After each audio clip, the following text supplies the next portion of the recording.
कान खोलकर सुन लो सब लोग, ऐसा मौका फिर कभी नहीं मिलेगा। 9 जून कल त्रयोदशी के दिन यह 3 तुलसी पत्ते और 5 हरे मूंग का उपाय कर लेना, हाथ से न जाने देना, चुपचाप कर लेना।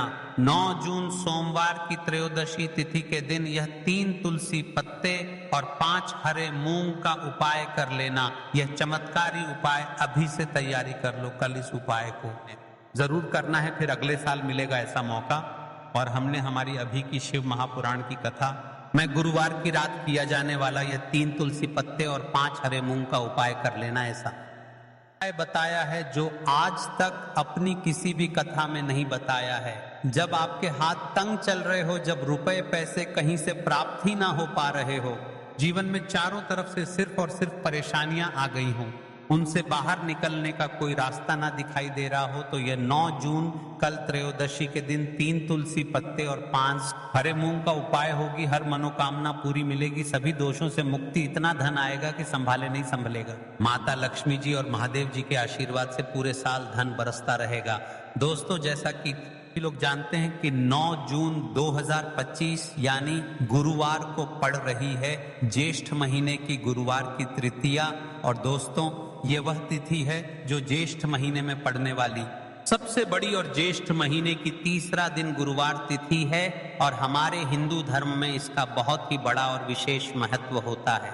सबसे पहले आपको बता दें कि इसका फल सबको क्यों प्रदान होता है, क्योंकि यह विशेष फल बहुत मुश्किल से आते हैं और बहुत कम आते हैं, क्योंकि सोमवार की त्रयोदशी तिथि, और वह भी ज्येष्ठ महीने की सोमवार की त्रयोदशी तिथि है। पूज्य गुरु जी ने कहा है कभी भी मौका लग जाए और ज्येष्ठ महीने की सोमवार की त्रयोदशी तिथि को पड़ जाए तो आप लोगों को सिर्फ और सिर्फ यह 3 तुलसी पत्ते और 5 हरे मूंग का उपाय, क्योंकि इन दोनों तिथियों का संयोग बहुत ही कम आता है। इसी के साथ दोस्तों, जब भी ज्येष्ठ महीने की सोमवार की त्रयोदशी तिथि पड़े तो आप लोगों को यह 3 तुलसी पत्ते और 5 हरे मूंग का उपाय कर लेना। यह उपाय इतना खास है कि अगर आपने सही मुहूर्त पर सही क्रिया अनुसार तुलसी की सूखी लकड़ी और 3 तुलसी पत्ते और 5 हरे मूंग का कर लिया, जो प्राचीन काल के समय का महा उपाय है, तो मान के चलिए दोस्तों, महादेव जी के आशीर्वाद से आपके जीवन का कितना ही बड़ा दुख हो, उससे आपको मुक्ति मिल जाएगी।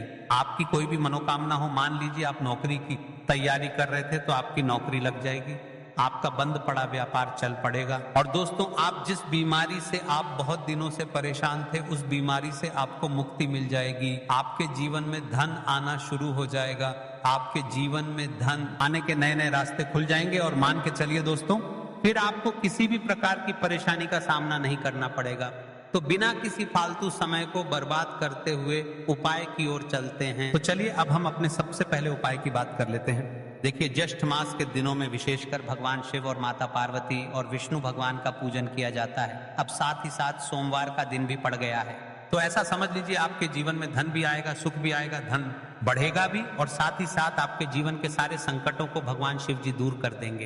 तो चलिए सबसे पहले बात कर लेते हैं सबसे पहले उपाय की, जो कि कल सोमवार वाले दिन आपको विशेषकर करना है। और इस उपाय को करने कोई भी ऐसी इच्छा, कोई भी विश जो अभी तक अधूरी है, पूरी नहीं हो रही है, तो आपकी बड़ी से बड़ी विश और मनोकामना भी पूरी हो जाती है जब आप सोमवार के दिन इस पहले उपाय को कर लेते हैं। तो देखिए, आप सभी जानते हैं कि श्री हरि विष्णु जो है, उन्हें तुलसी दल सबसे प्रिय है। बिना तुलसी माता के श्री हरि विष्णु अधूरे हैं, और बिना तुलसी पत्तों के श्री हरि विष्णु का भोग अधूरा है। अब श्री हरि विष्णु को प्रसन्न करके आप अपनी किसी भी मनोकामना को पूरा कर सकते हैं, क्योंकि श्री हरि विष्णु प्रसन्न हो गए कि कोई भी विश और इच्छा मनोकामना अधूरी नहीं रहेंगी। देखिए, हम सभी के घरों में माता तुलसी का पौधा अवश्य ही होता है। तो देखिए, हमें तुलसी जी के पौधे से सबसे पहले तो 3 पत्ते तोड़ने हैं। देखो, एकादशी वाले दिन आपको तुलसी के पत्ते नहीं तोड़ने हैं। तो देखिए, तुलसी जी के आपको 3 पत्ते तोड़ लेने हैं, और इन तुलसी जी के पत्तों को तोड़ने के बाद आपको एक चुटकी हल्दी भी अपने साथ में लेनी है। हल्दी के अंदर आपको जल मिलाकर के पेस्ट के रूप में तैयार करना है, और इसी के साथ में आपको दीपक भी लेना होगा। दीपक आप मिट्टी का भी ले सकते हैं, आटे का भी ले सकते हैं, और इस दीपक में आपको शुद्ध घी डाल करके इसमें आपको लंबी रुई की बाती का प्रयोग करना है। देखिए दोस्तों, आपके पास है 3 तुलसी जी के पत्ते हैं। तो पहला जो तुलसी जी का पत्ता है, उस पर आपको सबसे पहले तो जो आपने हल्दी ली है उसकी एक बिंदी लगानी है। और पहला जो तुलसी जी का पत्ता है, आपके घर में भगवान विष्णु का चाहे कोई सा भी स्वरूप हो, चाहे लड्डू गोपाल जी का स्वरूप हो, या फिर भगवान कृष्ण की आपके मंदिर में हो, या फिर भगवान श्री राम की प्रतिमाएं, उनके सामने आपको पहला तुलसी जी का पत्ता अर्पित करना है। अब देखिए दोस्तों, आपके पास जो 2 तुलसी जी के पत्ते हैं और आपके पास जो एक दीपक है, इन्हें आपको लेकर के पहुंचना है अपने ही घर में तुलसी जी के पौधे के पास में। देखिए, सबसे पहले तो आपके पास जो 2 तुलसी जी के पत्ते हैं उन पर भी आपको हल्दी की एक एक बिंदी लगानी है और उन दोनों ही तुलसी जी के पत्तों को आपको अपने घर में तुलसी जी के पौधे के वहां पर ही अर्पित कर देने हैं। और इस प्रकार से यह पत्ते भी तुलसी जी के पौधे के पास में अर्पित करने के बाद अंत में जो आपके पास एक लंबी बाती का दीपक है, इसे आपको तुलसी जी के पौधे में ही प्रज्वलित कर देना है। जो भी व्यक्ति अपने ही घर पर इस प्रकार से तुलसी जी के 3 पत्तों का यह उपाय कर लेता है तो उसका परिवार हमेशा खुश रहता है, उसके परिवार में कभी भी कोई भी संकट उत्पन्न नहीं होता है। और यदि आपके घर में जो भी गृह क्लेश है वह भी समाप्त होते हैं, तो इस प्रकार से यह सुंदर सा उपाय करना है। अब बात करते हैं अगले उपाय की।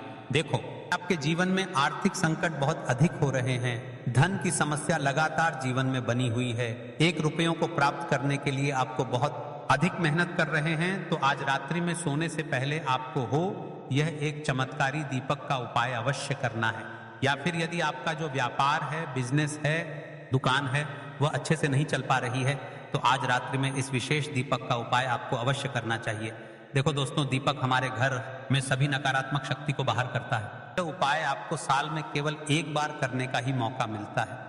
देखिए, इस उपाय के लिए आपको तुलसी जी की जो सूखी लकड़ी होती है उसे ले लेना है। देखिए दोस्तों, यदि आपके पास पुरानी तुलसी जी की लकड़ी है तो उसे आप ले सकते हैं, और यदि आपके घर में तुलसी जी जो लकड़ी है वह सूखी हुई है तो उसकी लकड़ी आप तोड़ करके इस्तेमाल कर सकते हैं।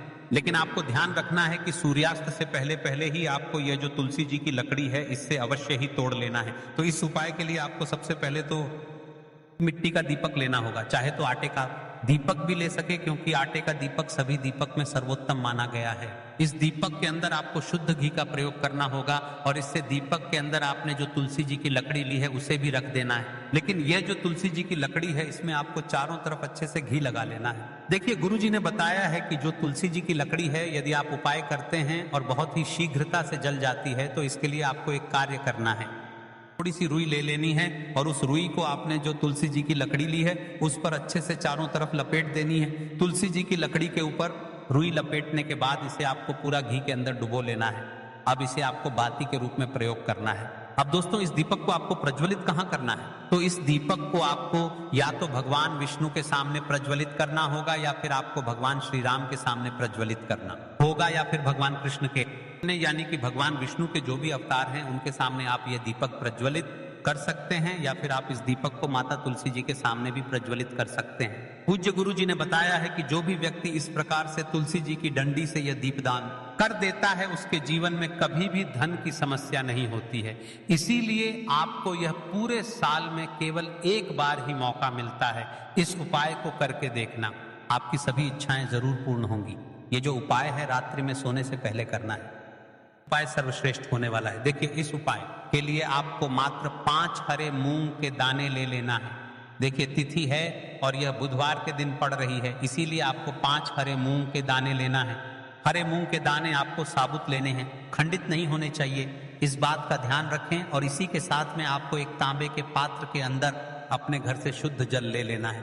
अब दोस्तों, इन सभी सामग्रियों को लेकर के आपको सीधे पहुंच जाना है भगवान शिव के मंदिर में देखिए, इस उपाय को भी आप सुबह भी कर सकते हैं और शाम के समय में भी कर सकते हैं। देखिए, भगवान शिव के मंदिर में पहुंचने के बाद आपके पास जो 5 हरे मूंग हैं उनमें से पहला जो हरा मूंग है आपको शिवलिंग के सामने जो नंदी महाराज होते हैं और उनका जो पैर उठा हुआ होता है वहां पर आपको पहला हरा मूंग समर्पित कर देना है, और आपको ओम नमः शिवाय इस मंत्र का जाप कर लेना है। फिर आपको दूसरा हरा मूंग लेना है और शिवलिंग पर जो श्री गणेश स्थान होता है वहां पर आपको यह दूसरा हरा मूंग समर्पित कर देना है, यानी कि शिवलिंग के सीधे तरफ आपको यह दूसरा हरा मूंग समर्पित करना है। और फिर आपको ओम नमः शिवाय या फिर श्री गणेशाय नमः इस मंत्र का जाप कर लेना है। तीसरा हरा मूंग का दान आपको भगवान शिव की सबसे प्रिय पुत्री माता अशोक सुंदरी वाले स्थान पर समर्पित करना होगा। शिवलिंग की जो जलाधारी होती है, जहां से जल बह के आता है, उसी जलाधारी के बीच में जो कहीं कहीं उठी हुई लाइन होती है आकृति के रूप में, वहीं पर आपको तीसरा हरा मूंग समर्पित करना है।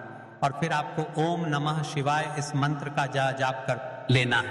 अब दोस्तों, चौथा जो हरा मूंग है उसे आपको भगवान कार्तिकेय जी का जो स्थान होता है शिवलिंग पर, वहां पर आपको यह चौथा हरा मूंग का दाना समर्पित कर देना है और आपको ओम नमः शिवाय इस मंत्र का जाप कर लेना है। अब दोस्तों आपके पास जो पांचवा और अंतिम हरा मूंग बचा हुआ है उसे जल के पात्र के अंदर डाल देना है और इस हरे मूंग से युक्त जल से आपको भगवान शिव के शिवलिंग का अभिषेक कर देना है।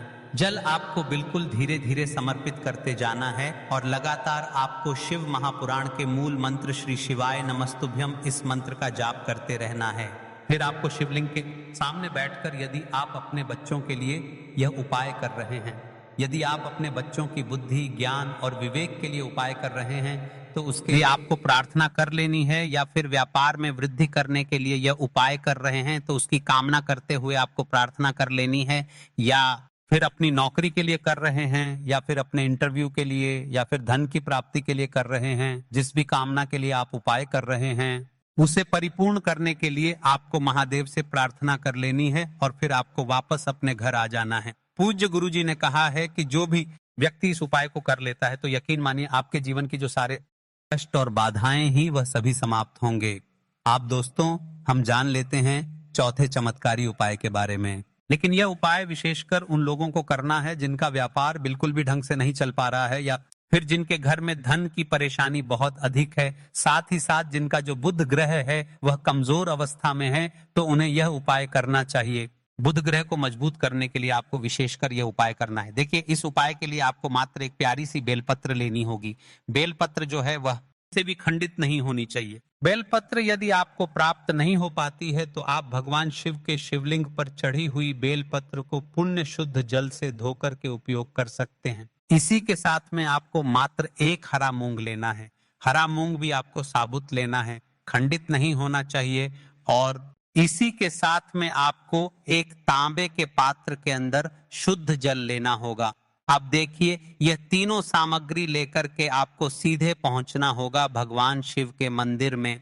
यह उपाय आप सुबह से लेकर के शाम तक किसी भी समय कर सकते हैं। सबसे पहले तो आपके पास जो एक बेलपत्र है उससे आपकी जो भी कामना है, चाहे व्यापार से जुड़ी हो, बुद्धि ज्ञान विवेक की प्राप्ति के लिए हो, आपके घर में सुख शांति को लेकर आपकी कोई कामना हो, जो भी आपकी कामना है उन्हें आपको बोलना है। और यह जो एक बेल पत्र है सबसे पहले तो आपको माता अशोक सुंदरी वाले स्थान पर समर्पित कर देनी है। देखें बेलपत्र की चिकनी साइड शिवलिंग से स्पर्श रहेंगी और इसकी जो डंडी है वह आपको जलाधारी की ओर रखनी है। इस प्रकार से आपको यह जो बेलपत्र है इससे माता अशोक सुंदरी वाले स्थान पर समर्पित कर देना है। अब दोस्तों आपके पास जो एक हरा मूंग का दाना है उससे आपको आपकी जो भी कामना है उसे बोलते हुए उस हरे मूंग दाने को आपको उसे जल पात्र के अंदर डाल देना है। अब दोस्तों यह जो हरा मूंग युक्त जल है इसे आपको समर्पित करना है। आपकी जो भी कामना है, चाहे आपका जो व्यापार है वह अच्छे से नहीं चल पा रहा है तो इस प्रकार से आपको कामना करनी है। तो हरी मूंग से युक्त जल, इसमें से थोड़ा सा जल सबसे पहले तो आपको भगवान श्री गणेश जी वाला स्थान पर समर्पित करना है। फिर थोड़ा सा जल आपको माता अशोक सुंदरी वाले स्थान पर समर्पित करना है और फिर जो अंत में थोड़ा सा जल और बचेगा उसे पूरा आपको भगवान शिव के शिवलिंग पर धीरे धीरे अर्पित कर देना है। श्री शिवाय नमस्तुभ्यम इस मंत्र का जाप करते हुए। तो इस प्रकार से आपको थोड़ा थोड़ा जल समर्पित करना है। जल आपको भगवान गणेश जी वाले स्थान पर, फिर माता अशोक सुंदरी वाले स्थान पर, फिर अंत में भगवान शिव के शिवलिंग पर अर्पित कर देना है।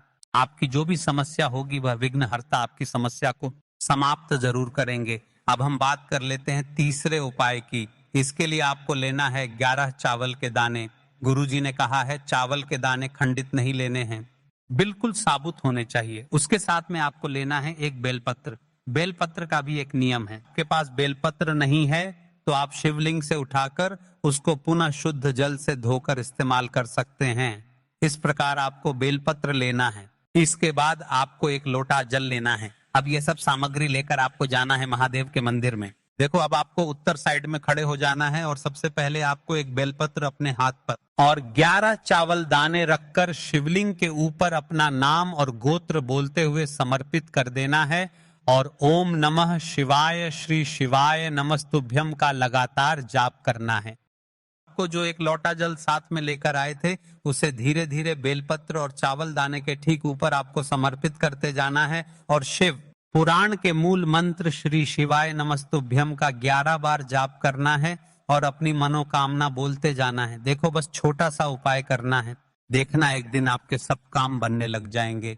गुरु जी का बहुत ही विशेष उपाय है। चलते हैं तीसरे उपाय की को लेना है, एक गोल बाती का दीपक। आप चाहे तो मिट्टी का ले सकते हैं या फिर घर से शुद्ध आटा मढ़कर उसका दीपक आप तैयार कर सकते हैं। बाद आपको लेना है शुद्ध गाय का घी। अगर वह नहीं है तो कोई भी देसी घी इस्तेमाल कर सकते हैं, जिससे आपको दीपक प्रज्वलित करना है। देखो अब यह सब सामग्री लेकर आपको जाना है। प्रदोष काल में आपके घर पर तुलसी जी के घेरे के पास में देखो यह उपाय तो आपको अवश्य करना है। देखो वहां पहुंचकर सबसे पहले वह दीपक आपको प्रज्वलित कर देना है और ओम नमो भगवते वासुदेवाय नमः का 11 बार जाप करना है। उसके बाद आपको अपने सीधे हाथ में थोड़ी हल्दी लेकर उस दीपक में अपना नाम और बोलते हुए डाल देना है। उसके बाद माता लक्ष्मी से आपको प्रार्थना करना है कि हे महालक्ष्मी, हमारी सभी दुख तकलीफों को दूर करो। हे महादेव, हमारे सब दुख कष्टों को खत्म करो। इस भावना से आपको यह उपाय करना है। आपको कल 9 जून सोमवार की त्रयोदशी तिथि का दिन अवश्य करना है।